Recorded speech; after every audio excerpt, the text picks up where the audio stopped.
قرآن مجید کا 17واں پارہ ہے، سورۃ الانبیاء ہے۔ اللہ کریم نے پہلی آیت میں ارشاد فرمایا کہ اقترب للناس حسابہم، فرمایا لوگوں کے حساب کا وقت قریب آ گیا، وہم فی غفلۃ معرضون، اور وہ ابھی بھی غافل ہو کر منہ پھیر رہے ہیں، غفلت میں منہ پھیر کے پھر رہے ہیں، حالانکہ اقترب للناس حسابہم، ان کے حساب کا وقت قریب آ گیا۔ جس کی عمر کل 70 سال ہے، اگر اس نے 35 سے اوپر گزار لی ہے تو پھر اس کے تو حساب کا وقت قریب آ ہی گیا ہے نا، لیکن ابھی بھی وہ غافل ہے، ابھی بھی دنیا داری کا مد و جزر ہے، ابھی بھی وہی اس کے کیف و سرور ہے۔ فرمایا غافل نہ بنو، جو دم غافل سو دم کافر، سانو مرشد اے ہو پڑھایا۔ دیکھیں نا، ایک آدمی مجبور ہوتا ہے اور ایک غافل ہوتا ہے، ان دونوں میں فرق ہے۔ ایک شخص کہتا ہے کہ رستے میں آتے ہوئے حادثہ پیش آ گیا تھا، خدا نہ خواستہ، تو یہ مجبوری ہے، اور ایک یہ کہتا تھا کہ میں نا رستے میں کہیں کھڑا ہو گیا تھا، دھیان لگ گیا تھا، اس پر غصہ ہے۔ غفلت نہ ہونا چاہیے۔ حضرت سیدنا انس بن مالک رضی اللہ تعالی عنہ فرماتے ہیں، جب یہ آیت کریمہ نازل ہوئی تو میں مسجد سے باہر نکلا تو ایک صحابی اپنے مکان کی چھت بنا رہے تھے، تعمیر کر رہے تھے، اور چھت تک مکان پہنچ گیا تھا۔ میری طرف دیکھ کر فرمانے لگے، کوئی نئی آیت نہیں نازل ہوئی؟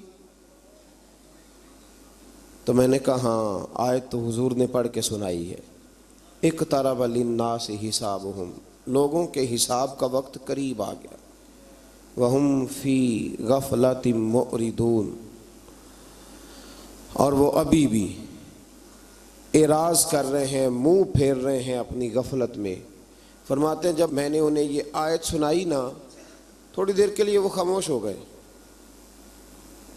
چپ کر گئے، پھر وہ نیچے اترے، انہوں نے ہاتھ جھاڑے اور مسجد نبوی کی طرف بڑھ گئے۔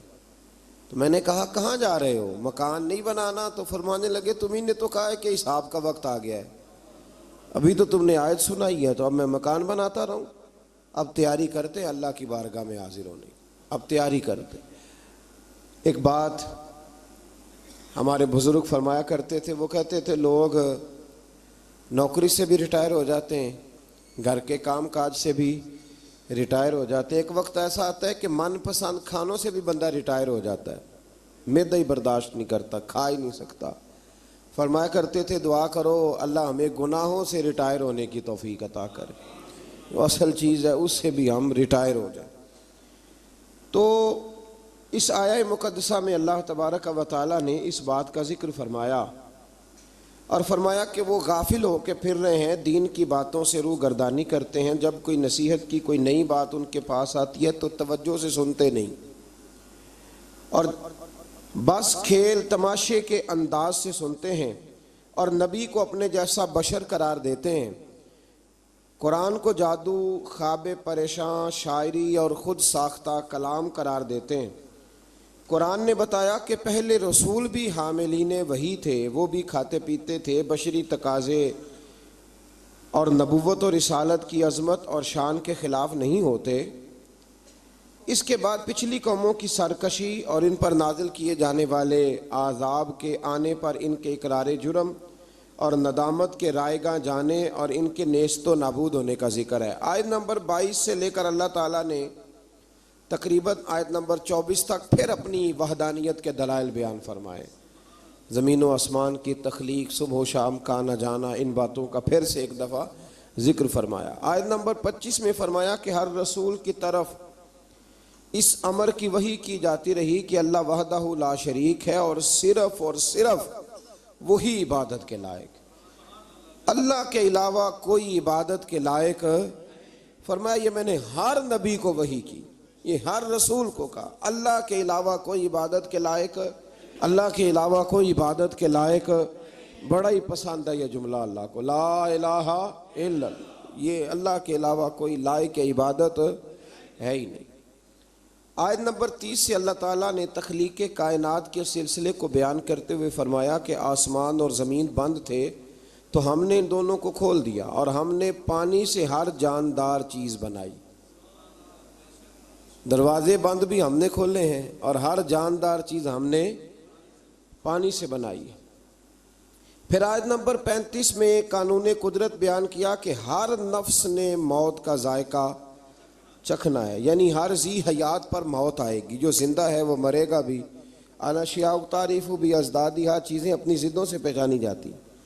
دن ہے تو پھر رات بھی آئے گی، صبح ہے تو شام بھی ہوگی. اسی طریقے سے یہ یاد رکھیے گا کہ اگر کوئی زندہ ہے تو اس پر موت بھی آئے گی.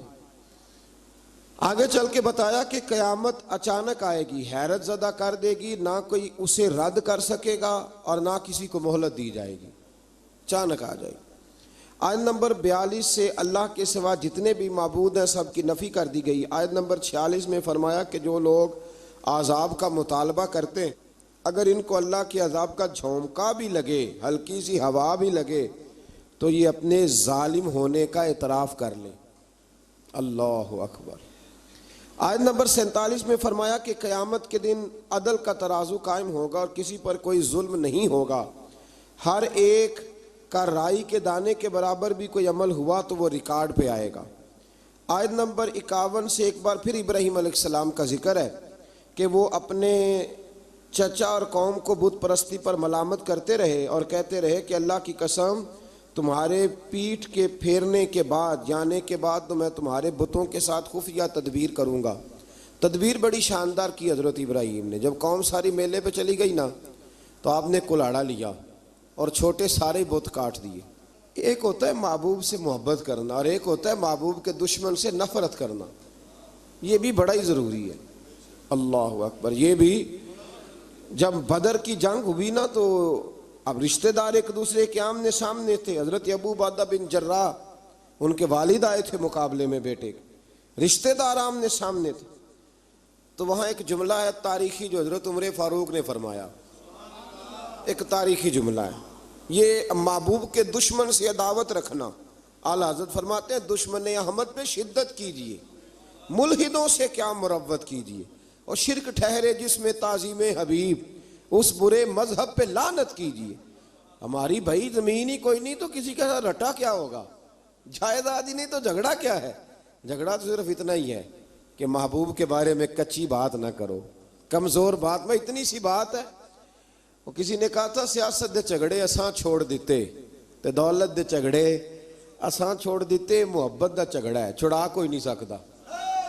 یہ محبت دا جھگڑا ہے، اینو چھڑا کوئی نہیں سکتا. تو حضرت عمر فاروق نے بڑا تاریخی جملہ کہا، فرمانے لگے یا رسول اللہ صلی اللہ علیہ وسلم یہ لوگ ایک دوسرے کے رشتہ دار آمنے سامنے ہیں تو پریشانی ہو رہی ہے، حضور آپ حکم کریں.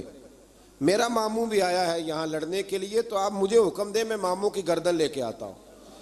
آپ ہمیں حکم دیں، خود ہم اپنے رشتہ داروں کو ہاتھوں سے قتل کریں گے، اس لیے کہ ہمارے نزدیک رشتہ وہی ہے جو محمد عربی کی محبت والا رشتہ ہے. تو یہ یاد رکھ لیں کہ یہ بھی ایک بہت بڑا اعزاز ہے کہ آپ کو دشمن پر غصہ ہے. وہ بھی عجیب انسان ہے جسے دشمن پہ غصہ ہی نہ آئے. اللہ نے قرآن میں کہا، میں سورہ توبہ میں آپ کو سنا آیا ہوں کہ فرمایا محبوب یہ منافق تیرے بے ادب ہیں، تو اگر 70 بار بھی کہے گا تو میں پھر بھی ان کو معاف نہیں کروں گا. اللہ سے بڑا تو رحم کرنے والا کوئی نہیں نا، اللہ سے بڑا تو کوئی نہیں نا. تو اگر رب کچھ لوگوں پہ جلال کرتا ہے تو یہاں بہت سارے لوگوں کو زیادہ انسانیت نظر آنے لگ جاتی. وہ کہتے ہیں جی انسان ہے. او خدا کے بندے، انسان وہ ہوتا ہے جو رسول اللہ کا ادب کرتا ہے صلی اللہ ہو. تو حضرت ابراہیم کو بڑا ہی غصہ تھا. یار آپ تھوڑا سمجھیں، یہ ایک ایسا پہلو ہے جس کی بڑی ضرورت ہے یہاں، آپ غور فرمائیں. علامہ اقبال نے کہا یہ دور اپنے ابراہیم کی تلاش میں ہے، صنم کدا ہے جہاں لا الہ الا اللہ، اور بہار ہو کے خزاں لا الہ الا اللہ، خودی کا سر نہاں لا الہ، خودی ہے طے کے فضاں لا الہ الا اللہ. تو اب وہ بت کیا کر سکتے تھے؟ اللہ کے پیغمبر کا غصہ دیکھیں، فرمایا میرے رب کے شریک بنتے ہو. حالانکہ بت بنے ہوئے ہیں نا بت. وہ شیخ سعدی نے مثال لکھی ہے، سوکنوں کی بات سناتے ہیں تو کہتے ہیں کہ ایک شخص نا مٹی کی بیوی بنا کے نا تو اس پہ دوپٹہ ڈال کے اپنی بیوی سے کہنے لگا یہ تیری سوکن ہے. تو شام کو واپس گھر آیا تو اس نے مٹی کی عورت بھی ساری توڑ ڈالی تھی. یہ غصہ ہوتا ہے نا اپنے شریک پہ. تو کہا حضرت ابراہیم نے میرے رب کے شریک بنتے ہو تو سارے چھوٹے چھوٹے بت توڑ دیے, پاش پاش کر دیے, اور جو بڑا بت تھا اس کی گردن پہ کلاڑا رکھ دیا. تو شام کو وہ آئے تو کس نے کیا یہ حال؟ تو کہنے لگے اسی نے کیا ہے جو روز ان کے بارے میں ہمیں بتلاتے تھے. بلایا حضرت ابراہیم کو, تو حضرت ابراہیم فرمانے لگے بڑے ہی بیوقوف ہونا, بڑے ہی بیوقوف ہونا, ان خداؤں کو پوجتے ہو جو اپنے آپ کو نہیں بچا سکے, بڑے ہی پاگل ہو نا تم, بڑے ہی پاگل ہو. اور پھر کہنے لگے کہ وہ جو تمہارا بڑا معبود جس کو تم مانتے ہو نا معاذ اللہ, اس کی گردن پہ میں نے کلاڑا رکھ دیا, اسی سے پوچھ لو کس نے مارا ہے. تو وہ کہنے لگے بت تو نہیں نا بولتے. تو فرمانے لگے آؤ پھر میرے رب کا کلمہ پڑھو, جو بولتا ہے تو پھر قرآن کی آیتیں ارشاد فرما دیتا ہے. اب کافر کا یہ حال ہے کہ دلیل سے لوگ عاجز آ جاتے ہیں تو لڑائی کرتے ہیں. انہوں نے کیا کیا؟ انہوں نے کہا پکڑو اسے آگ میں ڈال دو. آگ جلائی اور اس کی وسعت اتنی زیادہ تھی کہ اوپر سے کوئی پرندہ بھی گزرتا تھا نا تو وہ بھی نیچے گر جاتا تھا جل کے. میلوں تک آگ جلائی. کس کے لیے؟ ایک بندے کے لیے. اس لیے کہ نمرود کو پتا تھا بندہ تو ایک ہے پر اس کے پیچھے طاقتیں خدائی ہیں. اور آگ میں ڈالا حضرت ابراہیم کو. اے آگ ابراہیم پہ ٹھنڈی بھی ہو جا اور سلامتی والی بھی ہو جا. یہاں مفسرین نے لکھا ہے اگر خالی ٹھنڈی ہونے کا کہا جاتا تو زیادہ ٹھنڈی ہو جاتی. تو اللہ نے فرمایا زیادہ ٹھنڈی نہ ہونا, سلامتی والی ٹھنڈی ہونا, جس ٹھنڈک کو برداشت کیا جا سکے. تو ان کے تو معبود بھی اپنے آپ کو معاذ اللہ نہ بچا سکے اور جناب ابراہیم کے رب نے انہیں بچا لیا. پھر نمرود کلمہ پڑھ گیا تھا, حضرت ابراہیم آگ سے نکل آئے نا, پڑھ گیا تھا کلمہ, ختم اللہ علی قلوبہم. کچھ لوگوں کو اللہ نے سزا دی ہے کہ ان کے دلوں پر مہر لگا دی. آیت نمبر 78 سے حضرت داؤد اور سلیمان علیہ السلام کے ایک مقدمے کا ذکر ہے جس میں حضرت داؤد نے فیصلہ کیا تو جناب سلیمان علیہ السلام نے اس کے برعکس فیصلہ کیا. تو اللہ تعالیٰ نے فرمایا کہ ہم نے سلیمان علیہ السلام کو صحیح فیصلہ کرنے کی سمجھ عطا فرمائی. دونوں باپ بیٹا تھے نا, تو فرمایا ہم نے سلیمان کو صحیح فیصلہ کرنے کی سمجھ عطا کی ہے اور ہم نے دونوں کو قوت فیصلہ اور علم عطا کی ہے. اب یہاں بات سمجھنی ہے, ایک نے فیصلہ ٹھیک کیا ہے اور ایک کے فیصلے کو قرآن نے ٹھیک قرار, لیکن اللہ فرماتے ہیں قوت فیصلہ ہم نے دونوں کو دی ہے اور علم بھی ہم نے. اس کا مطلب یہ ہوا کہ پھر امام شافعی, امام اعظم, امام مالک اور امام احمد بن حنبل فیصلے کی قوت اللہ نے سب کو عطا فرمائی. کسی نے کوئی فیصلہ کر دیا اور کسی نے کوئی فیصلہ کر دیا, تو یہ اجتہادی معاملات ہیں. جو جس کے پیچھے بھی چلے گا اللہ اسے رائے ہدایت ہی عطا فرمائے گا. تو اس سے یہ بات بھی معلوم ہوئی کہ ایک عدالت اگر فیصلہ کرے تو دوسری میں نظر ثانی کے لیے مقدمہ لے جانے کی اجازت ہے. یہ بھی اس سے ایک بات ثابت ہوتی ہے. اس کے بعد اللہ تعالیٰ نے داؤد علیہ السلام کے معجزات کا ذکر فرمایا ہے, یعنی پہاڑوں کا ان کے تابع ہونا, پہاڑوں اور پرندوں کا ان کے ساتھ مل کے تسبیح پڑھنا اور جنگ سے حفاظت کے لیے ان کا زرہ بنانا. اسی طرح ہوا کو سلیمان کے تابع کرنا علیہ السلام, اور جو ان کے حکم سے ان کے تخت کو ہوا میں اڑا کر لے جاتی تھی, اور جنات کو ان کے تابع کرنا, وہ ان کے حکم سے کام کرتے تھے. جنات بھی, جن بھی تابع ہوتے ہیں اللہ کے نبیوں کے. جب نبی پاک طائف سے واپس آئے تھے تو حضور پریشان تھے, تو جنوں کی جماعت نے آ کے کلمہ پڑھا. کہا یا رسول اللہ اگر وقتی طور پر انسان نہیں مانتے تو ہم تو حاضر ہیں نا, ہمیں کلمہ پڑھا دیں. جن رسول اللہ کے غلام بنے. تو حضرت سلیمان کا تخت بھی ہوا میں اڑتا تھا. کبھی کسی زمانے میں لوگ اس پر اعتراض کرتے تھے کیسے اڑ سکتا ہے, جب سے جہاز اڑنے لگ گیا ہے نا, اب سائنسدانوں نے اس پہ اعتراض کرنا چھوڑ دیا ہے. باقی بھی ساری چیزوں پہ چھوڑ جائیں گے آہستہ آہستہ. پھر اس کے بعد اللہ تبارک و تعالیٰ نے حضرت ایوب علیہ السلام کا ذکر فرمایا ہے. اللہ نے انہیں بیٹے دیے, مال دیا, اولاد دی, پھر اللہ نے آزمائش میں ڈالا. چھت گری تو ساری اولاد انتقال کر گئی, جانور, کھیت کھلیان سارے ہی چلے گئے, اور وجود میں آبلے پڑ گئے, پھوڑے پھنسیاں نکل آئے. کچھ لوگ معاذ اللہ ایسی عجیب باتیں کرتے ہیں نبیوں کے بارے میں کہ کوڑ کا مرض ہو گیا معاذ اللہ. اللہ کے نبیوں پر ایسے امراض نہیں آیا کرتے, کچھ آبلے پڑ گئے. اتنا محدثین نے لکھا ہے تکلیف میں تھے. ایک دن زوجہ کہنے لگی آپ اللہ کے نبی ہیں, دعائی کر لیں. اللہ شفا دے دے. تو آپ فرمانے لگے سکھ کتنی دیر رہے؟ کہنے لگی 60 سال. فرمایا ذرا دکھوں کو بھی 60 سال ہو لینے دے, پھر دعا بھی کر لیں گے. ابھی تو 16-17 سال ہوئے, اتنے سال گزر لینے دو. آپ کی زبان سے یہ لفظ نکلے تو اللہ نے شفا عطا کر دی, اولاد بھی دے دی, سارا کچھ عطا فرمایا. تو اس بات کا ذکر کیا.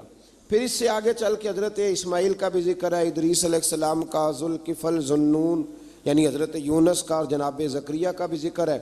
حضرت یونس علیہ السلام اپنی قوم سے ناراض ہو کے چلے گئے تھے, اور پھر اللہ کی تقدیر سے دریا میں ڈال دیے گئے, اور دریا میں ان کو مچھلی نے نگل لیا. انہوں نے تہ در تہ ظلمت میں اللہ سے ان کلمات کے ساتھ توبہ کی, لا الہ الا انت سبحانک انی کنت من الظالمین. بزرگوں نے لکھا ہے جب بھی انسان کسی مشکل میں پڑ جائے تو یہ کلمے پڑھے, اللہ نجات عطا کر دے گا. اس کو آیت کریمہ بھی کہتے ہیں.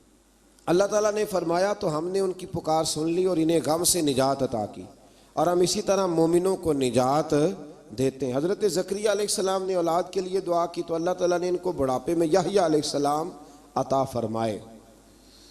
پھر اس سے آگے حضرت عیسیٰ علیہ السلام اور جناب مریم سلام اللہ علیہا کا ذکر بھی انہی آیات میں. آیت نمبر 94 میں مومنین صالحین کے اعمال رائے گاہ نہ جانے اور اس کے لکھنے کا ذکر ہے. آیت نمبر 96 میں پھر ایک دفعہ یاجوج ماجوج کی قوم کا اللہ نے اس کا حال بتایا ہوں نا میں. آیت نمبر 98 سے مشرکین اور ان کے معبودوں کا جہنم کا ایندھن بننے کا بیان ہے, اور یہ کہ اگر یہ الہ ہوتے تو جہنم میں کیوں داخل ہوتے. جس کے لیے اللہ تعالیٰ بھلائی کو مقدر فرما دے وہی جہنم سے دور ہوگا, اور ان کے لیے ہر قسم کی نعمتیں ہوں گی, اور ان کے لیے قیامت کے دن گھبراہٹ سے نجات ہے, اور فرشتے قیامت میں ان کا استقبال کریں گے. اللہ اکبر. سورۃ الانبیاء کی آخری رکوع میں آیت نمبر 107 میں اللہ تبارک و تعالیٰ نے اپنے حبیب کریم صلی اللہ تعالیٰ علیہ وسلم کو ایک بے مثل اور بے مثال اعزاز سے نوازا, اور ارشاد فرمایا وما ارسلناک الا رحمۃ للعالمین.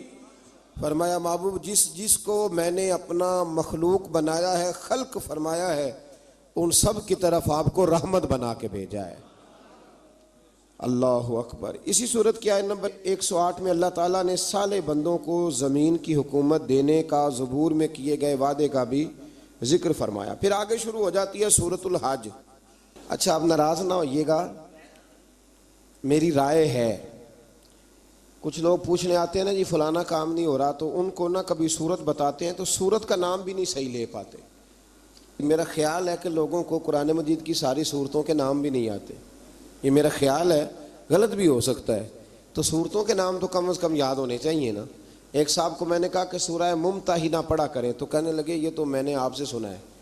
تو یہ تو درست نہیں ہے نا جی, کہ ہمیں وہ چیزیں جن کا دروازے کا نام ہی نہ آئے گا تو اندر کیسے داخل ہوگی. اتنا تو ہونا چاہیے کہ نہیں ہونا چاہیے. سورہ حج شروع ہوتی ہے. اس کی پہلی آیت میں اللہ تعالیٰ نے تقوی کا حکم دیتے ہوئے قیامت کی ہولناکیوں کو بیان کیا کہ قیامت ایک زلزلے کے طور پر برپا ہوگی, اور اس کا منظر اس قدر دہشت ناک ہوگا کہ دودھ پلانے والی مائیں اپنے دودھ پیتے بچوں کو بھول جائیں گی, فراموش کر دیں گی. ہر حاملہ کا حمل ساکت ہو جائے گا. لوگ مدہوش نظر آئیں گے جبکہ وہ مدہوش نہیں ہوں گے, لیکن اللہ کے عذاب کی شدت کے باعث ان کی یہ کیفیت ہوگی. اللہ تعالی ہمیں اس دن محبوب کریم کے جھنڈے کے نیچے جگہ عطا فرمائے.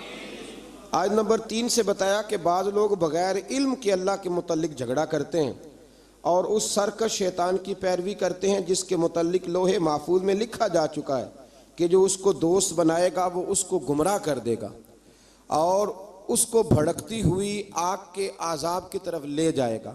آیت نمبر 5 سے اللہ تعالیٰ نے حشر و نشر کی صحت اور امکان پر تخلیق انسانی اور پھر انسانی عمر کے مراحل کا ذریعے استدلال فرمایا ہے. آیت نمبر 9 میں عذرائے تکبر, جو لوگ تکبر کے طور پر اپنی گردن موڑنے والے شخص کا ذکر کرتے ہوئے فرمایا کہ یہ اللہ کی راہ سے گمراہ کرنے والا ہے, اس باعث اس کے لیے دنیا میں ذلت ہے اور قیامت کے دن جلانے والا عذاب ہے, اور یہ اس کی ان بد اعمالیوں کی سزا ہے جو اس نے آگے بھیجی. بے شک اللہ بندوں پر ظلم کرنے والا نہیں ہے۔ نبی پاک علیہ السلام نے فرمایا جو دنیا میں تکبر کرتے ہیں قیامت کے دن اللہ انہیں چیونٹیوں کی شکل میں مسخ کر دے گا۔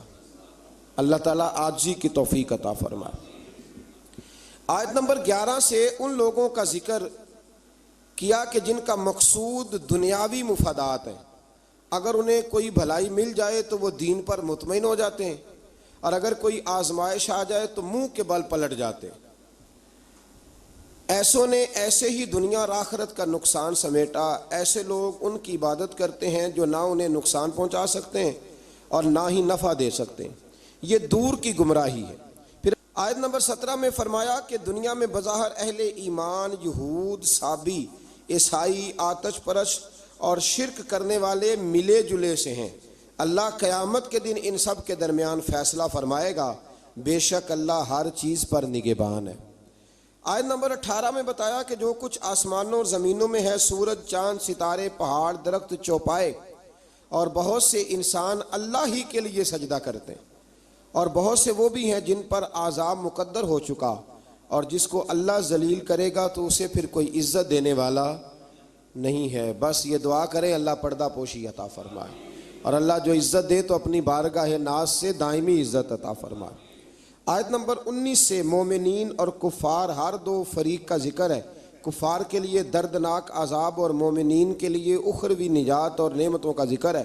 آیت نمبر 25 سے فرمایا کہ جن لوگوں نے کفر کیا اور اللہ کے راستے سے اور اس مسجد حرام سے روکنے لگے جس کو ہم نے لوگوں کے لیے مساوی بنایا، خواہ وہ مقامی ہو یا باہر سے آئیں، جو اس مسجد حرام میں ظلم کے ساتھ زیادتی کا ارادہ کرے گا ہم اس کو دردناک عذاب چکھائیں گے۔ اگر اللہ تعالیٰ کسی گروہ کو وہاں حکومت دے دو تو اس کو یہ حق نہیں پہنچتا کہ وہ دوسروں کو ذلیل کرے، یہ اللہ نے قرآن میں بیان کر دی۔ فرمایا جو مسجد حرام میں کسی کے ساتھ ظلم اور زیادتی کرے گا اللہ اسے دردناک عذاب دے گا۔ ہم یہاں بیٹھ کے کم سے کم بات کرتے ہیں، آپ کو پتہ ہے معتدل بات کرتے ہیں، ہماری خواہش نہیں ہوتی، ہم اپنی بات کرتے ہیں، کسی کو چھیڑتے نہیں، لیکن کیا وہاں بیٹھے لوگوں کا بھی تو یہ حق بنتا ہے کہ نہیں بنتا کہ وہ بھی کوئی اختلافی بات نہ کریں؟ یا اگر کوئی بات کرنی ہے تو پہلے پوچھ لیں، لیکن اگر وہ ہمارے بزرگوں کے نام اس طرح لے کے توہین ہو، توہین یعنی نام لیتے وقت وہ توہین کے لب و لہجے کو اختیار کریں تو یہ ظلم ہے، یہ زیادتی ہے، یہ ایک جبر ہے۔ یعنی باقی امیر ملکوں کے لوگ اگر گروپوں کی شکل میں آئیں تو وہ ٹھیک ہے، لیکن اگر غریب ملک کے 4-5 لوگ کٹھے آ جائیں تو وہ کٹھے رہ سکتے، یہ ظلم ہے، یہ زیادتی ہے۔ اللہ تبارک و تعالیٰ صبح قیامت اس کا حساب لے گا، رب کریم نے قرآن میں بیان فرما دیا ہے۔ اللہ تعالیٰ سمجھنے کی توفیق عطا فرمائے۔ جب آپ کسی قوم سے اس کے بارے میں پوچھیں گے، مطلب آپ نے منشور پوچھنا ہے پاکستان کا، الحمدللہ سارے مزدور قابل عزت ہیں، تو منشور آپ ریڈی والے سے پوچھیں گے کہ بتائیں پاکستان کی تحریک جب چل رہی تھی تو منشور دستور کیا تھا؟ اس کو پتہ بیچارے کو کیا، اس کو تو روزی روٹی تو فرصت نہیں۔ تو آپ اس شعبے کے بندے سے بات کریں۔ آپ نے جب اہل سنت کا عقیدہ پوچھنا ہے تو آپ کسی جاہل کو پکڑ کے پوچھیں گے، کسی ان پڑھ بندے کو پوچھیں گے؟ ایک جاہل آدمی کو کھڑا کر لیا جاتا ہے، اسے پوچھتے ہیں جی فلانی فلانی بات بتا، تو وہ بیچارہ کیا بتائے گا؟ اگر آپ میں اخلاقی جرت ہے تو پھر آپ اس طرح کریں کہ جو کسی مذہب کے نمائندے ہیں ان کے سامنے آ کے بات کریں اور ان سے آپ دلائل لیں اور نظریہ پوچھیں۔ دیکھیں نا، ایک صاحب نے مجھ سے سوال کیا کہ آپ کہتے ہیں نبی پاک ہر جگہ موجود ہے، میں نے کہا تمہیں کس بیوقوف نے کہا؟ ہم تو یہ نہیں کہتے، ہم تو کہتے ہیں حضور اپنے مزار میں حیات ظاہری میں ہیں اور ساری دنیا کو اس طرح دیکھتے ہیں جس طرح اپنے ہاتھ کی ہتھیلی کو دیکھتے ہیں، اور جہاں چاہتے ہیں حضور تشریف لے جاتے ہیں۔ یہ ہم نے کب کہا ہے کہ اپنے وجود کے ساتھ نبی پاک ہر جگہ حاضر و ناظر ہے؟ اتنا بڑا جھوٹ لوگ بولتے ہیں۔ ایک بڑا سیاںا بیانہ بندہ ہے ایک جماعت کا، اس کی کتاب میرے پاس ہے، اس نے لکھا ہے کہ یہ جو لوگ ہیں یہ اپنے پیر کو چھوٹا خدا مانتے ہیں۔ کبھی کہا ہے کسی نے؟ کیا فضول بات ہے، آپ مسلمانوں کے ذمہ وہ باتیں لگائیں گے جن کا دور دور تک کوئی تعلق ہی نہیں، اور پھر آپ کو ڈرنا چاہیے اللہ تعالیٰ سے۔ اسی طرح ایک صاحب ایک دفعہ مجھے ایک فلائٹ میں مل گئے، میں ملک سے باہر جا رہا تھا تو لمبا سفر تھا، تو لمبا سفر طرح فلائٹ لمبی ہوتی ہے تو بندے تھک جاتے ہیں، پھر وہ کوشش کرتے ہیں کوئی بندہ ملے جس کے ساتھ کو پونا گھنٹہ گپ شپ لگ جائے۔ تو اس نے مجھے دیکھ لیا، آ گئے، کہنے لگے جی آپ حضور کو عالم الغیب مانتے ہیں؟ میں نے کہا مننا میں وہاں تے پتہ تینوں ہے، یہ عجیب فلسفہ ہے نا بھائی، جو مانتا میں اس کا پتہ مجھے ہونا چاہیے، مانتا میں ہوں اور پتہ میں نے کہا میں مانتا ہوں کہ آپ، کہنے لگے نہیں آپ تو، میں نے کہا ہم حضور کو عالم الغیب نہیں مانتے، ہم نبی پاک کا علم غیب مانتے، حضور کا علم غیب، وہ علم غیب جو انہیں اللہ نے عطا فرمایا ہے، اللہ کا دیا ہوا علم غیب، عالم الغیب تو اللہ ہے۔ اب ایک سادے آدمی سے اگر وہ کہے گا نا آپ حضور کو عالم الغیب مانتے، تو بیچارے کو نہیں پتا کہ عالم الغیب کیا ہوتا ہے، علم غیب اور عالم الغیب میں فرق، تو وہ بیچارہ کہہ دے گا کہ بھئی ہاں ہم مانتے ہیں، اب وہ ان پڑھ ہے، اس کو اس بات کی خبر نہیں ہے۔ وہ اگر تھوڑا سا جانتا ہوتا تو فوراً آپ کی بات کو پکڑتا، کہتا نا نا یہ ہمارا عقیدہ ہی نہیں، یہ ہمارا نظریہ نہیں ہے۔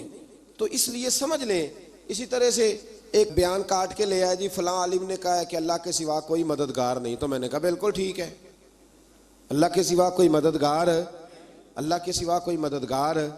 تو جو جنگ بدر میں دین کے مددگار بنے تھے، جو جنگ احد میں دین کے مددگار بنے تھے، وہ کیا تھا؟ وہ اللہ کی مدد تھی، اللہ نے بندوں کے ذریعے کرائی تھی۔ اسی طرح کی اللہ کی مدد ہوتی ہے۔ تو یہ جتنے غریب ہیں الحمدللہ، مسلمان بڑی سخاوت کرتے ہیں، رمضان میں دیتے ہیں نا غریبوں کو، تو مدد کون کر رہا ہے ان کی؟ تو وہ تو سیٹھ کو دعا دے کے چلے گئے، تو چودھری کو دعا۔ تو اس لیے سمجھ لیں اتنا لمبا نہیں ہے کہ جتنا لوگوں نے بنا دیا ہے، ورنہ اللہ تعالیٰ سمجھنے کی توفیق عطا فرمائے۔ تو اس سے آگے تھوڑا سا بڑھتے ہیں۔ تو اللہ تبارک و تعالیٰ نے آیت نمبر 27 سے حضرت ابراہیم علیہ السلام کو حکم دیا کہ لوگوں میں بلند آواز سے حج کا اعلان کر دیں، وہ آپ کے پاس دور دراز رستوں سے پیدل اور ہر دبلے اونٹ پر سوار ہو کے آئیں گے۔ حضرت ابراہیم نے ایک پتھر پر کھڑے ہو کے ندا کی، اللہ اکبر، اے لوگو اللہ نے تمہارے اوپر حج فرض کر دیا۔ اللہ تعالیٰ نے یہ ندا ان سب کو سنا دی جو ابھی مردوں کی پشتوں میں اور عورتوں کے رحموں میں تھے، اور ان سب نے اس ندا کا جواب دیا جو اللہ کے علم میں ہے۔ قیامت تک حج کرنے والے تھے، ان سب نے ماؤں کے پیٹوں سے بھی کہا لبیک، باپوں کی پشتوں میں بھی کہا، اور بعض نے لکھا ہے جتنی دفعہ کسی نے لبیک کہا اتنا ہی حج کرنے جائے گا۔ پتہ نہیں اب ہم نے کتنی دفعہ کہا ہے، دعا فرمائے اللہ زیادہ ہی توفیق عطا فرمائے، زیادہ اللہ موقع۔ آپ اخلاص کے ساتھ آواز دیں۔ میں کہا کرتا ہوں ہمارے ذمہ اذان پڑھنا ہے، گن پوائنٹ پہ لوگوں کو نمازی بنانا ہماری ذمہ داری۔ حضرت ابراہیم نے اس وقت آواز دی، حضرت ابراہیم نے بغیر لاؤڈ سپیکر کے آواز دی، تو رب نے ماؤں کے رحموں میں بھی آواز پہنچا دی۔ میں بڑا آدمی تو نہیں ہوں، چھوٹا ہوں، اور بڑا چھوٹا ہوں، اور یہ بات صرف آپ لوگوں کے سامنے نہیں کہتا، میں محسوس کرتا ہوں، میں اس کا قائل ہوں، مجھے پتہ ہے آپ میں سے جتنے لوگ ہیں اللہ کے فضل سے میں باوضو بیٹھا ہوں، میں کسی ایک بندے سے بھی اپنے آپ کو افضل نہیں سمجھتا، میں اپنے آپ کو چھوٹا جانتا ہوں، مجھے خبر ہے اللہ تبارک و تعالیٰ معاف فرمانے والا ہے۔ تو میں کسی شخص میں سے بھی، آپ میں سے ایسا شخص جو ظاہراً مجھ سے عمل میں بھی کمزور نظر آتا ہے، لیکن میں جب اپنی طبیعت سے پوچھتا ہوں تو افضل جانتا ہوں۔ لیکن ہم نے چھوٹی سی مسجد میں بیٹھ کے دین کی بات شروع کی، کبھی کبھی نا دنیا کے آخری کونے سے بھی لوگ ہمیں فون کر لیتے ہیں، یعنی ایسے ایسے ملک کا نام لیتے ہیں کہ جو میں نے کبھی سنا بھی نہیں ہوتا، ایسے ایسے ملک کا نام لیتے ہیں۔ میں برطانیہ میں گیا تو مجھے، آپ یقین کریں، کچھ لوگ میرے گلے مل کے اس طرح روئے کہ جیسے بچھڑے ہوئے ہیں صدیوں سے مجھ سے، تو وہ کہنے لگے ہم تو خواب دیکھ رہے ہیں، آپ سامنے آ گئے۔ تو میرے ذہن میں یہی آیات آ رہی تھی کہ بندہ آواز دیتا ہے اور اس کو پہنچاتا میرا رب بھی ہے، بندہ کمزور ہے، وہ آواز دیتا ہے تو پہنچانا اللہ تبارک و تعالیٰ کے ذمہ کرم پہ ہے۔ اللہ تبارک و تعالیٰ اخلاص کی توفیق دے اور ریاکاری سے محفوظ فرمائے۔ آیت نمبر 28 میں مقررہ ایام یعنی یوم نحر اور بعد کے دنوں میں قربانی کرنے کا حکم دیا گیا ہے۔ ایام نحر عید کا پہلا، دوسرا اور تیسرا دن۔ آیت نمبر 29 میں ایسی نظروں کو پورا کرنے کو حکم دیا گیا ہے جو معصیت پر مبنی نہ ہو، اور اللہ کے گھر کے طواف کا بھی حکم ہے۔ آیت نمبر 31 میں اللہ تعالیٰ کے ساتھ شریک قرار دینے والوں کی مثال کو اس طرح بیان کیا گیا ہے کہ ایسا شخص گویا آسمان سے گرا، پھر اسے مردار خور پرندے نے جکڑ لیا، یا آندھی نے اس کو کسی دوسری جگہ پھینک دیا۔ آیت نمبر 32 میں فرمایا کہ جس نے اللہ کی نشانیوں کی تعظیم کی تو بے شک یہ دلوں کا تقویٰ ہے۔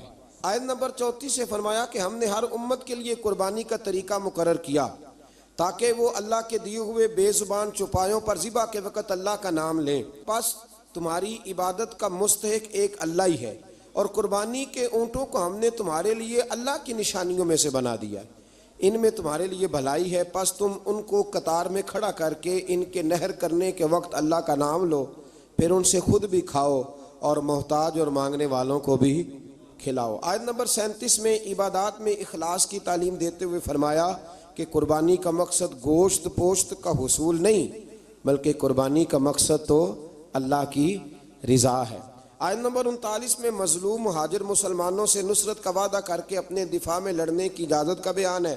آیت نمبر 39 تا 41 میں بتایا کہ یہ سنت الہیہ ہے کہ وہ مجاہدین کے ذریعے ظالموں کا کلا کما فرماتا ہے۔ اگر ایسا نہ ہوتا تو راہبوں کی خانقاہیں، کلیسا اور یہودیوں کی عبادت گاہیں اور مسلمانوں کی مساجد کو ویران کر دیا جاتا۔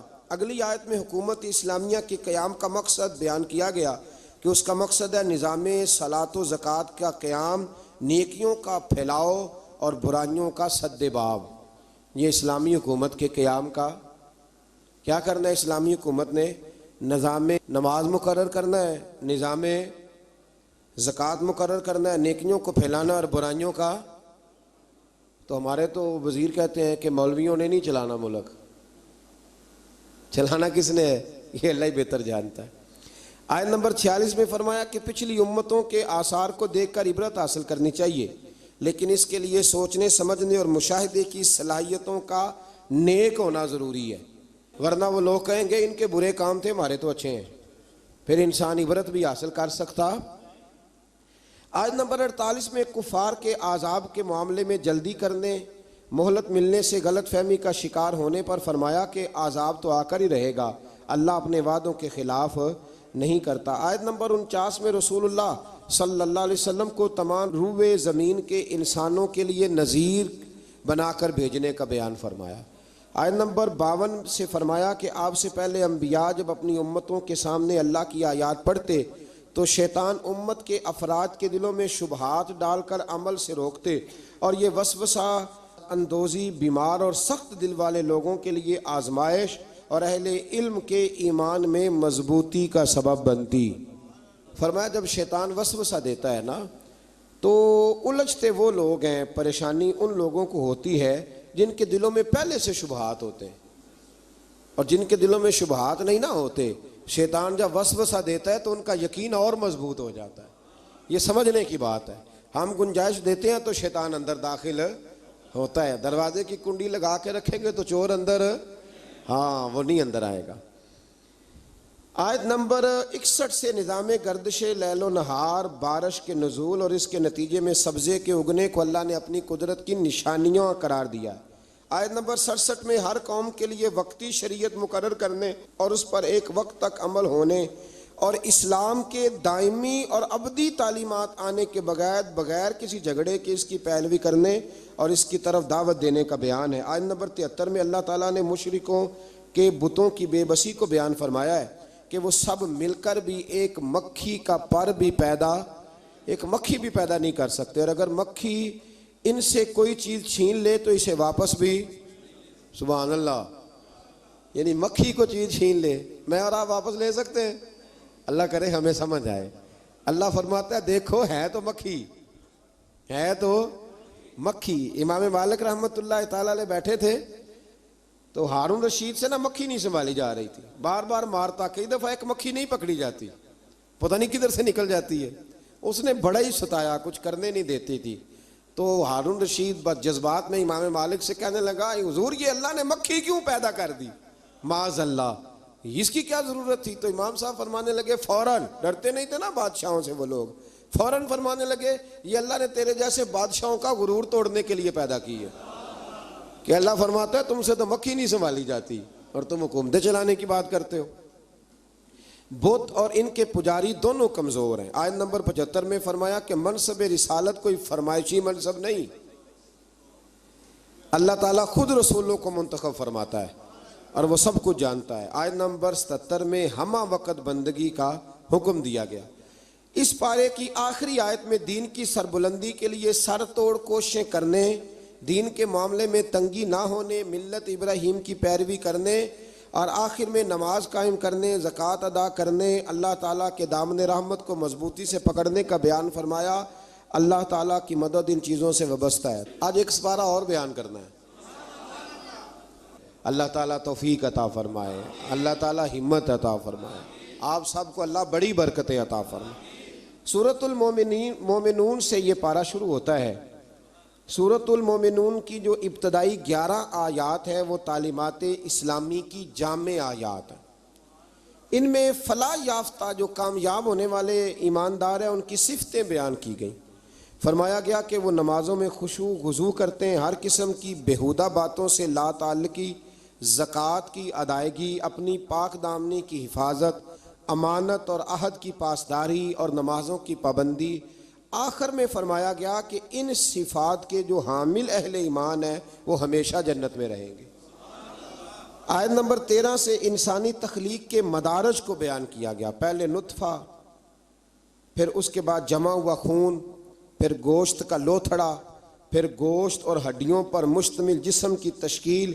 اس کے بعد فرمایا یہی خالق و مالک موت کے بعد آخرت میں دوبارہ زندہ کر دے گا۔ جو ماں کے پیٹ میں صورتیں بناتا ہے نا، قبر سے بھی دوبارہ زندہ کر لے گا۔ پھر آیت نمبر 27 سے ایک بار پھر حضرت نوح علیہ السلام کی کشتی بنانے کا ذکر ہے۔ آیت نمبر 33 سے بیان ہوا کہ ہود کی قوم کے کفار، منکرین آخرت اور خوشحال لوگوں نے نبی پر طنز کرتے ہوئے کہا کہ یہ تو ہم جیسے بشر ہیں۔ اللہ تعالیٰ نے پھر ان کی ہلاکت کا بیان فرمایا، اور پھر اللہ تعالیٰ نے حضرت موسیٰ اور ہارون کی بعثت کا بھی ذکر کیا، اور قوم موسیٰ کی سرکشی جو پچھلے پاروں میں گزر گئی اس کا بھی یہاں اللہ نے دوبارہ ذکر فرمایا۔ آیت نمبر 52 سے دین اسلام کے ایک ہی دین ہونے، فرقہ بازوں کا اسلام کی وحدت کو پارا کرنے، اور ان کے جو امیر لوگ ہیں ان کے خوش فہمی میں مبتلا ہونے کا بیان بھی فرمایا گیا۔ آیت نمبر 56 سے فرمایا کہ وہ اہل ایمان جن کے دلوں میں خشیت الہی ہے، جو شرک نہیں کرتے، جو اللہ کی راہ میں عاجزی کے ساتھ خرچ کرتے، اور جنہیں قیامت پر ایمان ہے، وہی لوگ نیکیوں میں جلدی کرتے ہیں اور سبقت کرتے ہیں۔ آیت نمبر 64 میں کفار کی پکڑ اور اس پر ان کے چلانے کا بیان ہے۔ اس کا سبب یہ ہے کہ یہ اللہ تعالیٰ کی آیات سے روگردانی کرتے، تکبر اختیار کر کے قرآن کو افسانہ کہہ کے بکواس کرتے تھے۔ آیت نمبر 78 سے اللہ تعالیٰ کی نعمتوں کا ذکر ہے کہ اس نے انسان کو سننے کے لیے کان، دیکھنے کے لیے آنکھیں، سمجھنے کے لیے دل عطا کیا۔ گردش لیل و نہار، زندگی اور موت اسی کے قبضہ و قدرت میں۔ آیت نمبر 85 سے اللہ تعالیٰ نے استفہامی انداز میں بیان کیا کہ اگر ان منکرین آخرت سے پوچھا جائے کہ زمین اور ان کے خزانوں کا مالک کون ہے، 7 آسمانوں عرش عظیم کا مالک اللہ، ہر چیز کی بادشاہت کس کے قبضے میں ہے؟ اللہ کے، جس کے مقابل کوئی نہیں، وہ کون ہے؟ اللہ۔ تو ہر سوال کے جواب میں کہیں گے اللہ۔ تو پھر آپ ان سے پوچھئے کہ کیا تم سحر زدہ ہو، تم پر جادو ہو گیا؟ پھر اس مالک و ملک پر ایمان کیوں نہیں لاتے؟ اس کے احکام کو تسلیم کیوں نہیں کرتے؟ آیت نمبر 91 سے بیان ہوا کہ اللہ کی کوئی اولاد نہیں، اس کے سوا کوئی عبادت کا مستحق نہیں ہے۔ اگر ایسا ہوتا کہ ایک سے زیادہ خدا ہوتے تو ہر ایک اپنے لشکروں کو لے کر دوسرے پر غلبہ پانے کی کوشش کرتا، حالانکہ اللہ وحدہ لا شریک کے اقتدار کو چیلنج کرنے والا کوئی نہیں۔ اللہ اکبر۔ سورت کے آخر میں بیان فرمایا کہ انسان کو بے مقصد پیدا نہیں کیا اور اللہ کی بارگاہ میں آخری جواب دہی کے لیے لوٹ کر جانا ہے۔ آیت نمبر 96 میں برائی کو اچھائی سے دفع کرنے کا بیان ہے۔ اس کے بعد اپنے حبیب مکرم صلی اللہ علیہ وسلم کے ذریعے اللہ تعالیٰ کے بندوں کو ہر قسم کے شیطان کے شر سے پناہ دینے کا طریقہ تعلیم فرمایا۔ آیت نمبر 99 سے کفار کی موت کے وقت کی ندامت اور ان کے دنیا میں واپس جا کر نیک عمل کرنے جیسی ناممکنہ باتوں کی تمنا کرنے کا بیان بھی ہے۔ آیت نمبر 101 سے قیامت کے دن تمام رشتوں کے ختم ہونے اور اعمال کے سبب نجات ہونے کا ذکر ہے۔ آیت نمبر 106 سے اللہ تعالیٰ کی آیات کو جھٹلانے والوں کی گفتگو کہ ہماری بدبختی نے ہم کو گمراہ کیا اور اگر ایک بار ہم نکل گئے تو دوبارہ لوٹ کر نافرمانی نہ کرنے کا بیان ہے۔ اللہ تعالیٰ فرمائے گا پھٹکارے ہوئے پڑے رہو اس میں اور میرے ساتھ بات نہ کرو، تم دنیا میں مومن بندوں کا مذاق اڑاتے تھے اور وہ یہ دعا پڑھتے تھے. کافر مذاق اڑاتے تھے اور مومن کہتے ربنا آمنا، اے اللہ ہم تجھ پر ایمان لائے، فاغفر لنا ذنوبنا، ہمارے گناہوں کو بخش دے، ورحمنا، اور ہم پر رحم فرما، وانت خیر الراحمین، تو سب سے بڑھ کر رحم کرنے والا ہے. ان کو ان کے صبر کا بدلہ کامیابی کی صورت میں ملا. آیت نمبر 112 میں فرمایا کہ جب ان سے زمین پر گزاری ہوئی مدت کے بارے میں پوچھا جائے گا تو یہ کہیں گے ایک دن یا دن کا کچھ حصہ گزارا. آخری آیت میں امت محمدیہ صلی اللہ علیہ وسلم کو استغفار کرنے اور رحم کی دعا مانگنے کا حکم ہے، جو کہ یہ آیت ہے رب اغفر وارحم وانت خیر الراحمین. فرمایا یہ دعا مانگا کرو، رب اغفر وارحم وانت خیر الراحمین. پھر اس سے آگے سورۃ نور شروع ہو جاتی ہے.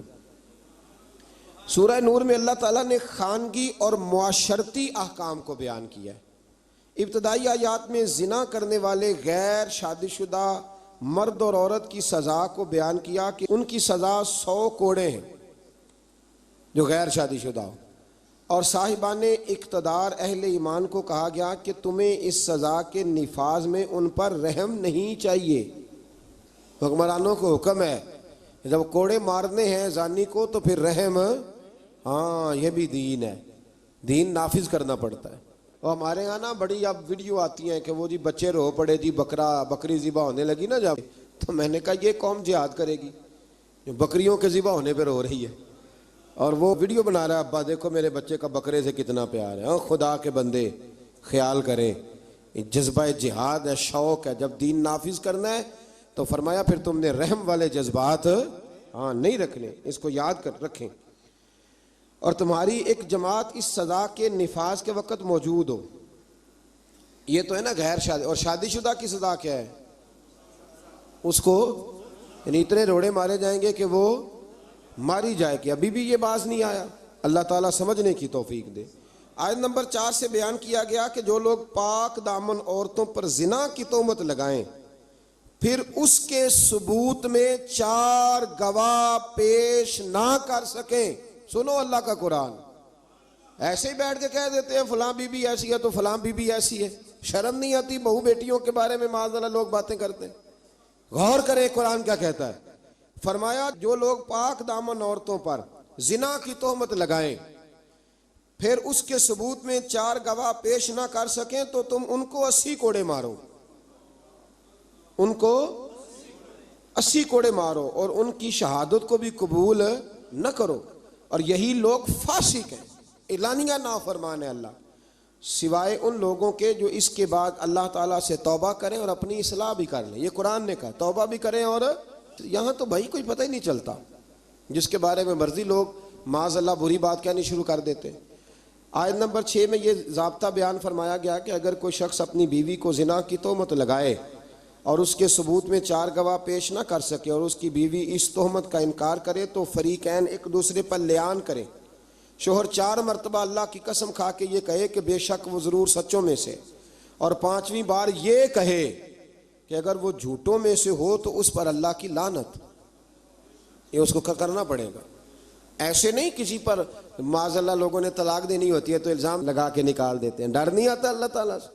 اور عورت سے حد زنا اس طرح دور ہو سکتی ہے کہ وہ 4 مرتبہ اللہ کی قسم کھا کے کہے کہ اس کا خامن یقیناً جھوٹوں میں سے ہے، اور 5ویں بار کہے کہ اس کا خامن سچوں میں سے ہو تو اس عورت پر اللہ کا غضب نازل ہو. آیت نمبر 11 اور 16 میں ایسا مضمون ہے کہ جو بیان کرتے وقت کلیجہ منہ کو آتا ہے. گھبرایا نہ کریں جب لوگ آپ کے بارے میں میرے بارے میں کوئی بات کریں. کوئی بھی مسلمان جب اس کے خلاف کوئی بات کرے تو گھبرائے نہ. سورہ نور 18واں پارہ آیت نمبر 11 سے 16 میں حضرت عائشہ صدیقہ پر جب منافقین نے الزام لگایا، اللہ اکبر، منافقین نے الزام لگایا، اس کا ذکر ہے. یارو حضرت عائشہ پر، مومنوں کی ماں پر منافقین نے الزام لگا دیا، اور میرے رسول کریم علیہ السلام کی آنکھیں آنسوؤں سے تار ہو گئیں. ابو بکر صدیق نے گھر سے نکلنا چھوڑ دیا. حضرت عائشہ اتنی بیمار ہوئی کہ بستر سے اٹھ نہیں سکتی. او لوگو، اتنی فنکاری کہ رسول اللہ کے گھر تک دنیا پہنچ گئی. مولا علی شیر خدا آئے, عرض کرنے لگے سونیا فکر نہ کریں, جو رب آپ کے وجود پر مکھی نہیں بیٹھنے دیتا وہ ناپاک عورت آپ کے بستر پہ آنے دیتا ہے. یہ کیا بات ہوئی؟ صحابہ کرام تڑپ اٹھے, یارو یہ رنگ بھی ہے. میں کہتا ہوں یہ مضمون بیان نہیں ہو سکتا.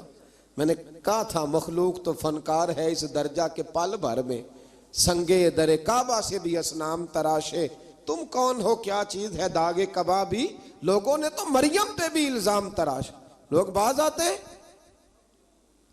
آتے. پھر حضرت عمر فاروق اٹھے اور کہا ھذا بہتان عظیم, یہ چھوٹا الزام نہیں, یہ بڑا الزام ہے. تو اللہ نے پھر اسی طرح سورہ نور کی آیت نمبر 11 سے 16 میں حضرت عائشہ صدیقہ پر, اللہ مومنوں کی ماں کو ہم سے راضی فرمائے. بڑا درجہ ہے اس پاک عورت کا, بڑا مرتبہ. ساری جوانی رسول اللہ کے دین کے نام کر دی, بڑی خدمت کری, بڑی نوکری کری, بڑا کام کیا. حضرت مجدد الفسانی رحمت اللہ علیہ فرماتے ہیں جب میں حضور کے لیے سال ثواب کرتا نا, وہ چیز پکاتا ختم شریف, تو میں حضور کے اہل بیت کو صحابہ کئیوں کے نام لیتا, کئیوں کے نہ لیتا, سب کے لیے بھی نہیں جاتے. کہتے میں کئیوں کے نام لیتا لیکن کوئی معاذ اللہ بغض دعوت نہیں. ویسے میرے منہ سے نا حضرت عائشہ کا نام کبھی نکلا ہی نہیں, نہ میں نے لیا. تو کہتے ایک دن مجھے رسول کریم کی زیارت ہوئی تو حضور نے فرمایا تو میری عائشہ کا نام ہی نہیں لیتا, تجھے پتہ نہیں میں روٹی عائشہ کے گھر کھاتا ہوں اور تم وہاں سال ثواب ہی نہیں کرتا. وہ میرے لیے کھانے پکاتی ہے, میں اس کے گھر کھانا کھاتا ہوں. اور یہ وہ میرے محبوب کی پیاری زوجہ ہے کہ حضور نے فرمایا عائشہ میرے نکاح میں آنے سے پہلے حضرت جبریل نے مجھے تیرا نقشہ دکھایا تھا, گویا تیری فوٹو دکھائی تھی, اور فرمایا عائشہ جب تو مجھ سے راضی ہوتی ہے تب بھی مجھے پتہ چل جاتا, اور جب تو ناراض ہوتی ہے تو تب بھی پتہ چل جاتا. حضرت عائشہ کہنے لگی حضور میرے ماں باپ قربان ہو, آج بتائیں تو صحیح آپ کو کیسے پتہ چلتا ہے؟ تو حضور فرمانے لگے جب تو مجھ سے راضی ہوتی ہے نا تو کہتی ہے مجھے رب محمد کی قسم, اور جب تو ناراض ہوتی ہے تو کہتی ہے مجھے رب ابراہیم کی قسم. فرمایا رب ابراہیم کا بھی ہے, لیکن جب تو میرے نام سے رب کریم کو پکارتی ہے تو لگتا ہے آج تو بڑی راضی ہے. رسول کریم علیہ السلام کا وہ پیار, وہ محبت. 40 سال حضور کے بعد وہ حیات رہیں, چوتھا حصہ دین میرے رسول کریم کا امت کو انہوں نے پہنچایا. حضرت فاطمہ کی شان میں حدیثیں حضرت عائشہ صدیقہ نے بیان فرمائی. حضرت عائشہ نے, جناب ختیجۃ الکبریٰ کے تذکرے حضرت عائشہ نے ہمیں بتائے. اتنی سچی بی بی کے بارے میں بات کرتے ہو, یاد رکھو صبح قیامت بھی یہ ساری ام المومنین میرے محبوب کے ساتھ جنت میں موجود ہوگی. دعا فرمائے اللہ ہمیں ان ماؤں کا صدقہ خیرات عطا فرمائے. تو آیت نمبر 11 سے 16 میں حضرت عائشہ صدیقہ پر جو منافقین نے تہمت لگائی اس کی جانب اشارہ فرمایا, اور ان چیزوں کا سد باب کیا جو معاشرے کے بگاڑ کا باعث ہو سکتی ہیں. جن منافقین نے یہ تہمت لگائی تھی ان کا پردہ فاش کیا. جو مسلمان منافقین کے بجھائے ہوئے حسین جال میں پھنس گئے تھے ان پر عتاب فرمایا اور ان کو تنبیہ کی وہ آئندہ ہوشیار رہیں اور منافقین کے کہنے پر نہ آئے. منافق مسلمانوں کی عزت و ناموس کو برباد کرنے کے در پہ, اس لیے مسلمانوں کے لیے جائز نہیں کہ وہ سنی سنائی بات کو آگے بڑھا دیں, بلکہ مومن مردوں اور مومن عورتوں کو اپنوں کے متعلق, یہ اللہ فرماتا ہے, اپنوں کے متعلق نیک گمان کرنا چاہیے. اور اگر تہمت لگانے والے اس تہمت پر 4 گواہ نہ لائیں تو وہی اللہ کے نزدیک جھوٹے ہیں. اور اگر دنیا اور آخرت میں تم پر اللہ کا فضل اور اس کی رحمت نہ ہوتی تو تم نے جس تہمت کا چرچا کیا تھا اس کی وجہ سے تمہیں بہت بڑا عذاب پہنچتا. تم نے اس کو سنتے ہی یہ کیوں نہ کہا کہ ایسی بات کرنا ہمارے لیے جائز نہیں. اے اللہ تو پاک ہے اور یہ بہت ہی سنگین بہتان ہے, یہ بہت ہی, میں کہتا ہوں منافقین نے کیا تو ظلم, پر دیکھیں پھر اللہ نے حضرت عائشہ کی برات قرآن میں بیان فرما دی اور سورہ نور اتری حضرت عائشہ کی برات کے لیے. نام بھی کیا ہے؟ سورہ نور. آیت نمبر 19 سے یہ فرمایا کہ جو لوگ یہ چاہتے ہیں کہ ایمان والوں میں بے حیائی کی بات پھیلے ان کے لیے دنیا اور آخرت میں دردناک عذاب ہے. آیت نمبر 21 سے فرمایا کہ اے ایمان والو شیطان کے قدم بقدم نہ چلو, کیونکہ جو شخص شیطان کے قدم بقدم چلے گا تو بے شک شیطان بے حیائی اور برائی کے کاموں پہ ابھارتا ہے. آیت نمبر 22 میں رشتہ داروں اور مسکینوں کی دل آزاری کے سبب ان پر خرچ کرنے سے ہاتھ نہ روکنے، معاف کرنے اور درگزر کرنے کا بیان ہے۔ یہ بھی سمجھنے والی آیت ہے۔ فرمایا کہ تم نے جب کسی پہ خرچ کرنا ہے تو اسے معاف بھی کرنا ہے اور درگزر بھی کرنا ہے۔ اگر عادتیں دیکھ کے خرچ کرو گے پھر تو کسی پہ بھی نہیں ہو سکتا، معاف کرو گے، درگزر کرو گے تو پھر ہی کسی کے ساتھ نیکی ہو سکتی ہے۔ آیت نمبر 23 سے پاک دامن بے خبر ایمان والی عورتوں پر بدکاری کی تہمت لگانے والوں کے لیے دنیا اور آخرت میں لعنت اور بہت بڑے عذاب کا بیان ہوا، جس دن ان کے خلاف ان کی زبانیں، ان کے ہاتھ، ان کے پاؤں گواہی دیں گے کہ وہ دنیا میں کیا کرتے رہے۔ اس دن اللہ تعالیٰ کے حق اور انصاف کے ساتھ ان کو پورا بدلہ دے گا۔ آپ ایک بات سمجھ رہے ہیں ان آیات میں، مرد پر الزام لگانے کی بات ہی کوئی نہیں ہو رہی۔ اس کا مطلب ہے دنیا میں زیادہ الزام زنا کا کس پہ لگتا ہے؟ اللہ تعالیٰ توفیق عطا فرمائے۔ ہے نا عجیب بات۔ وہ میرے پاس ایک صاحب آیا کرتے تھے تو انہوں نے پسند کی شادی کی ہوئی ہے۔ ایک دن مسئلہ پوچھنے آئے تو مسئلہ پوچھنے نہیں آئے، مجھے اطلاع دینے آئے۔ کہنے لگے کہ بہن کا قتل جائز ہے؟ میں نے کہا، اور بڑے سٹائل سے، خونخوار آنکھوں سے۔ میں نے کہا کیوں جی؟ کہنے لگے جی اگر وہ غلط ہو جائے تو مار نہیں دینی چاہیے۔ میں نے کہا کیا غلط ہوئی ہے، کیا اس نے کیا؟ کہنے لگے وہ کہتی ہے مرضی سے شادی کروں گی۔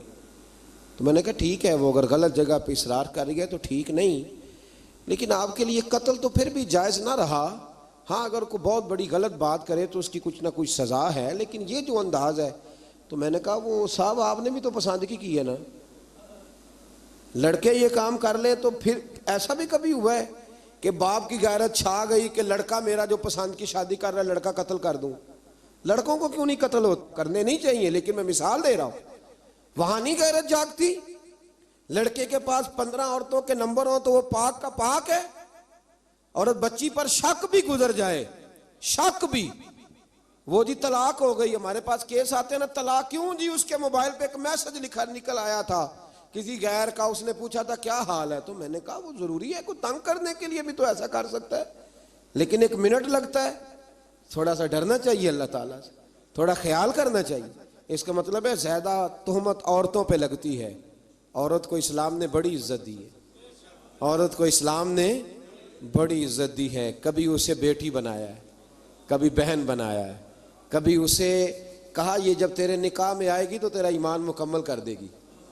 ایمان کے مکمل ہونے کا سبب ہے اتنا بڑا درجہ ہے بی بی کا۔ اور پھر میرے رب کریم کے محبوب نے فرمایا کہ اللہ تعالیٰ نے نا جنت ہی ماں کے قدموں کے نیچے رکھ دی۔ تھوڑا خیال کریں، اکرام کریں، احترام کریں، اللہ توفیق عطا فرمائے۔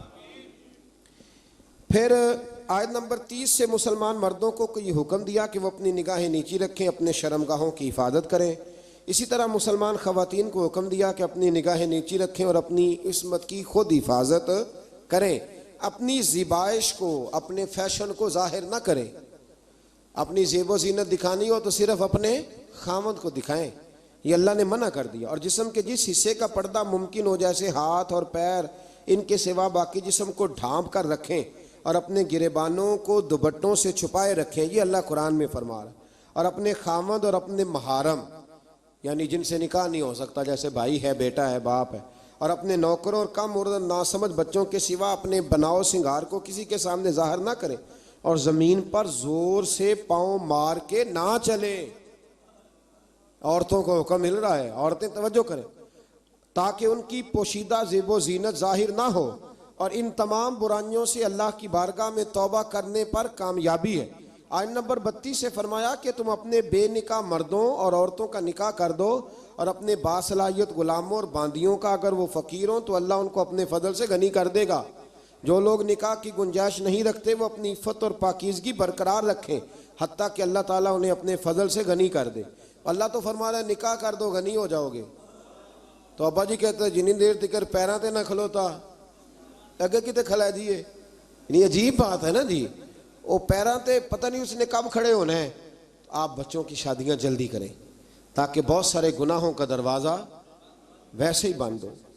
آیت نمبر 35 میں فرمایا اللہ آسمانوں اور زمینوں کا نور ہے، پھر اس نور کی وضاحت بھی بیان کی۔ آیت نمبر 37 سے اللہ تعالیٰ نے اپنے گھروں میں اللہ کا ذکر کرنے پر ان مسلمانوں کی تعریف کی جن کو تجارت اور خرید و فروخت اللہ کے ذکر کرنے، نماز پڑھنے اور زکوٰۃ ادا کرنے سے غافل نہیں کرتی۔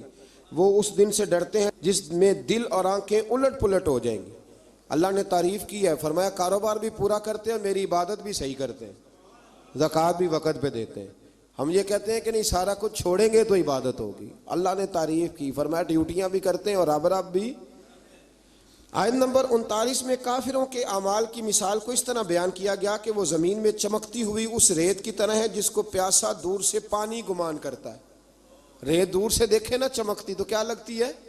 اسی طرح کافروں کے اعمال ہے، حتیٰ کہ وہ جب اس کے قریب پہنچتا ہے تو کچھ نہیں پاتا، اور وہ اللہ کو اپنے قریب پاتا ہے جو اس کا پورا حساب چکا دیتا ہے. ان کے اعمال کا گہرے سمندر کی تاریکیوں کی مثل ہے جن کو تہ در تہ موج ڈھانپے ہوئے ہے. اس کی بعض تاریکیاں بعض سے زیادہ ہیں، جب کوئی اپنا ہاتھ نکالے تو اس کو دیکھ نہ سکے. جس کے لیے اللہ نور نہ بنائے اس کے لیے کوئی نور نہیں ہے. آیت نمبر 51 پہ آتے ہیں. فرمایا جو لوگ اللہ اور اس کے رسول کی اطاعت کرتے ہیں اور اللہ سے ڈرتے ہیں اور اس کی نافرمانی سے بچتے رہتے ہیں تو وہی لوگ کامیاب ہونے والے ہیں. اس آیت کے بارے میں حضرت عمر فرمایا کرتے تھے یہ جوامع الکلم آیت ہے، اور ایک رومی جو نیا مسلمان ہوا تھا اپنے ایمان لانے کا سبب اسی آیت کا تمام کتب مقدسہ کی تعلیمات اور احکام کا جامع ہونا بیان فرمایا گیا. یہ ایک آیت کہ جو لوگ اللہ اور اس کے رسول کی اطاعت کرتے ہیں، اللہ سے ڈرتے ہیں اور نافرمانی سے بچتے ہیں، اللہ سے ڈرتے ہیں اور نافرمانی سے بچتے ہیں، یہ لوگ کامیاب ہیں. آیت نمبر 53 میں فرمایا کہ منافقین اللہ کی خوب پکی قسمیں کھا کے کہتے ہیں کہ وہ جہاد کے لیے ضرور نکلیں. بڑی پکی قسم کھاتے ہیں، ہم جہاد کے لیے ضرور جائیں گے. آپ کہیں گے کہ زیادہ قسمیں نہ کھاؤ، تمہاری اطاعت کی حقیقت ہمیں معلوم ہے. آپ کہہ دیں حبیب ان سے کہ نہ کھاؤ زیادہ قسمیں، ہمیں پتہ ہے تم نے کتنا جانا ہے. آیت نمبر 55 میں اہل ایمان کو یہ بشارت دی کہ اللہ تمہیں زمین میں ضرور خلافت عطا کرے گا اور ضرور بالضرور اس دین کو محکم اور مضبوط کر دے گا. تم نماز قائم کرو، زکوٰۃ ادا کرو اور اخلاص کے ساتھ رسول کریم علیہ السلام کی اطاعت پر ڈٹے رہو. اللہ تمہارے خوف اور پریشانی کو حالت امن اور سکون سے بدل دے گا. آیت نمبر 58 سے پردے کے احکام کی وضاحت فرمائی کہ تمہارے نوکروں اور نابالغ بچوں کے لیے بھی 3 اوقات میں اجازت حاصل کرنی ضروری ہے. نماز فجر سے پہلے، ظہر کے وقت جب تم اپنے فالتو کپڑے اتار دیتے ہو، عشاء کی نماز کے بعد جب تمہارے لڑکے بلوغت کی عمر کو پہنچ جائیں تو ان کو بھی اجازت طلب کر کے آنا چاہیے جیسا کہ ان سے پہلے مرد اجازت طلب. فجر سے پہلے، ظہر کے وقت، اس وقت بھی کچھ لوگ سویا کرتے تھے، اور عشاء کی نماز کے بعد جب بھی کوئی گھر میں جائے تو کیا کرے؟ کہنے اپنے گھر جان دی بھی اجازت لوا. ہاں وہیں تو اجازت لینی ہے، آپ اجازت لیں. جو بھی کسی کے آرام کا وقت ہو نا اس میں آپ بے دھڑک نہ چلے جائیں، اس لیے کہ نہ جانے کوئی کس حالت میں ہو. اللہ سمجھنے کی توفیق عطا فرمائے. آیت نمبر 60 سے فرمایا جو بوڑھی عورتیں جو نکاح کی امید نہیں رکھتی ان پر اضافی پردہ اور حجاب کا اہتمام نہ کرنے میں کوئی گناہ نہیں، لیکن اگر وہ اس میں بھی احتیاط کرے تو ان کے لیے زیادہ افضل ہے.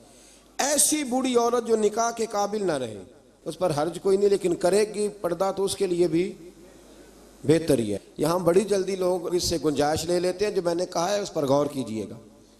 آیت نمبر 61 میں معذور لوگوں اور دیگر مسلمانوں کو اپنے والدین، رشتہ داروں اور دوستوں کے گھر سے کچھ کھا پی لینے کی اجازت دی گئی ہے. اس کے بعد اکیلے اور مل کر کھانے کی اجازت ہے، اور گھر داخل ہوتے وقت گھر والوں کو سلام کرنے کا بیان ہے. پتر نہ سلام لوے تو وہ شامت آ جاندی، تین نہیں پتہ سلام لئیدا ہے. اگر ابا جی نہ لے تو چلے میں اگلی بات ہی نہیں کرتا چونکہ مسئلہ نہ بن جائے کوئی. ابا جی کو بھی تو لینا چاہیے سلام، کے نہیں؟ بچے کہتے ہیں ہمیں لیکچر ملتے ہیں اور ابا جی خود سلام نہیں لیتے. میرا خیال ہے اگر ابا جی سلام لیں گے تو پھر بچوں کو لیکچر دینے کی ضرورت ہے، وہ خود بخود سلام لے لیں گے. آیت نمبر 62 میں انتظامی آداب کا بیان فرمایا گیا. مومنین صرف وہی ہیں جو اللہ اور اس کے رسول صلی اللہ علیہ وسلم پر حقیقتاً ایمان رکھتے ہیں، اور جب وہ کسی مجتمع ہونے والی مہم میں رسول اللہ صلی اللہ علیہ وسلم کے ساتھ ہوتے ہیں تو ان کی اجازت کے بغیر کہیں نہیں جاتے. اے رسول صلی اللہ علیہ وسلم، جو لوگ آپ سے اپنے کام کے سلسلے میں اجازت طلب کرتے ہیں آپ ان میں سے جسے چاہے اجازت دیں اور ان کے لیے اللہ سے مغفرت طلب کریں. حضور چاہیں تو اجازت دیں اور چاہیں تو. آیت نمبر 63 میں بارگاہ رسالت کے آداب گفتگو اور انداز خطاب کا بیان ہے، اور نبی کریم علیہ السلام کی نافرمانی پر مرتب ہونے والے عذاب سے ڈرایا گیا ہے کہ تم رسول اللہ صلی اللہ علیہ وسلم کے بلانے کو ایسا قرار نہ دو جس طرح تم آپس میں ایک دوسرے کو بلاتے ہو. اور جو لوگ رسول اللہ صلی اللہ علیہ وسلم کے حکم کی خلاف ورزی کرتے ہیں وہ اس سے ڈریں کہ انہیں کوئی مصیبت پہنچ جائے یا انہیں کوئی دردناک عذاب پہنچ جائے۔ بے شک اللہ ہی کی ملکیت ہے جو کچھ آسمانوں میں ہے اور جو کچھ زمینوں میں ہے۔ اللہ کو تمہارے حال کا خوب علم ہے، جس دن وہ اللہ کی طرف لوٹائے جائیں گے تو ان کے کیے ہوئے سب کاموں کی خبر دے گا، اور اللہ ہر چیز کو جاننے والا ہے۔ آخر پہ آتی ہے جی سورۃ الفرقان۔ سورۃ الفرقان کی آیت نمبر 4 سے اس بات کا بیان ہے کہ کفار نے قرآن مجید کے کلام الہی ہونے کا انکار کیا اور اسے رسول اللہ صلی اللہ علیہ وسلم کا خود ساختہ کلام قرار دیا کہ پچھلے لوگوں کا کوئی افسانوی کہانیاں معاذ اللہ جو انہوں نے لکھوائی ہیں۔ کفار مکہ کے اس اعتراض کا بھی ذکر ہے کہ یہ رسول کھانا کھاتے ہیں، بازاروں میں چلتے ہیں، ان کی تائید کے لیے کوئی فرشتہ کیوں نہ اتارا گیا، انہیں کوئی خزانہ اور باغات کیوں نہ عطا کیے گئے، اور انہوں نے اللہ اور اس کے رسول صلی اللہ علیہ وسلم کو سحر زدہ بھی کہا معاذ اللہ، اور قیامت کے دن کو بھی جھٹلایا۔ اللہ تعالیٰ ان کی ان بے تکی باتوں کا رد فرمایا کہ قرآن کو اللہ کا کلام کہا، اور یہ کہ پہلے رسول بشری تقاضوں کے تحت کھانا بھی کھاتے تھے، اپنی ضرورت کے لیے بازار بھی جاتے تھے، یعنی بشری ضروریات نبوت اور رسالت کے منافی نہیں ہوتی۔ آج کل پیری مریدی میں بھی یہی مسئلہ ہے، پیر صاحب کو ہنسنا بھی نہیں چاہیے، انہوں کہیں آنا جانا بھی نہیں چاہیے، یعنی پیر صاحب کا تو یہاں تک حال خراب ہو جاتا ہے کہ کسی نے نا پیر صاحب کو دیکھ لیا نا کسی جگہ کسی ہوٹل میں بیٹھ کے کھانا کھاتے تو کہتے ہیں تسی اتنے روٹی کھانا آئے ہو، وہ خدا کے بندو یہاں انسان نہیں آتے روٹی کھانے۔ دیکھیں نا قرآن کس طرح ہمیں ترتیب سے چیزیں سمجھاتا ہے، کہتے ہیں جناب آپ یہاں کھڑے ہیں، چلو جی ٹھیک ہے جی، یہاں نہیں کھڑے ہوتے۔ میں ایک دفعہ بچوں کے جوتے لینے چلا گیا، مجھے ایک صاحب کہنے لگے سب تسی ادھر کدھر آئے ہو؟ میں کہ یار میرے بھی 4 بچے نے، تو یہ لڑائی کر رہے تھے میرے ساتھ، مجھے جانا پڑتا ہے، مجبوری ہے، انہوں نے بھی جوتے پہننے، تو اب یہاں تک معاملہ آپ کو دیکھنا پڑتا ہے کہ جناب آپ جوتے لینے چلے گئے، آپ بازار ہی چلے گئے۔ بھائی ہر جگہ ماحول ہوتا ہے اور آپ چیزوں کو لیول پہ رکھا کریں۔ اور کمال پتہ کیا ہے کہ نبی کو بازار میں بھی دیکھا جائے پھر بھی ادب ہی کیا جائے، اور غار ثور میں دیکھا جائے تو پھر بھی، یہ کمال ہے نا کمال کی بات۔ حضرت صدیق اکبر نے حضور کو سوتے بھی دیکھا، جاگتے بھی دیکھا، گھوڑے پہ بھی دیکھا، اونٹ پہ بھی دیکھا، غار ثور میں بھی دیکھا، اکیلے میں بھی دیکھا، 1,44,000 کے مجمع میں بھی دیکھا۔ تو کسی نے کہا ابو بکر رج گئے ہو؟ کہنے لگے کہاں، میرا تو دل کرتا ہے وہ بیٹھا رہے اور میں دیکھتا ہی رہوں۔ یہ کمال ہے، یہ کمال ہے کہ آپ کا ادب پھر بھی برقرار رہے، پھر بھی آیت نمبر 12 سے کفار کے لیے عذاب جہنم اور جہنم کی سختیوں اور مومن کے لیے دائمی جنت اور اس کی نعمتوں کا بیان ہے۔ آیت نمبر 17 سے کفار اور ان کے معبودوں کے اکٹھے ہونے اور معبودان باطلہ کا سارا الزام کفار پہ لگانے کا ذکر ہے۔ اللہ ہماری حاضری قبول فرمائے۔